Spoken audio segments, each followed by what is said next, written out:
అమ్మాయిలకైనా అబ్బాయిలకైనా నా సూచన ఒకటే, ఇవాళ రేపు ఇంతకు ముందులాగా ఫ్యామిలీలో 4-5 ఇచ్చుండే కాలం కాదు. 1 or 2 కొడుకైనా బిడ్డైనా మీరే మీ తల్లిదండ్రులను గౌరవించడం, మీ తల్లిదండ్రులకు ఇవ్వాల్సిన మర్యాదతో పాటు వాళ్ళ వయసులో రెక్కలు ఊడేలాగా ఉపాధి హామీ కూలికి పోయి కూడా రూపాయి జమ చేసి మిమ్మల్ని ఇంత వాళ్ళని చేసి పెంచి పోషించండి. మీ తల్లిదండ్రులను బాగా చూసుకోండి.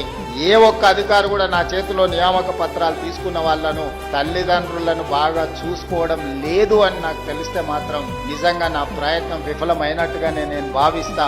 ఒకవేళ అట్లాంటి సిచ్యువేషన్ వస్తే మిమ్మల్ని మీరు కరెక్షన్ చేసుకోండి. ఏదేమైనా రేపటి శాసనసభ సమావేశాలలో తల్లిదండ్రులను చూసుకో వాళ్ళ జీవితాలలో 10 నుంచి 15% కోత విధించి వాళ్ళ ఖాతాలు వేయడానికి నిర్ణయం తీసుకోబోతుంది.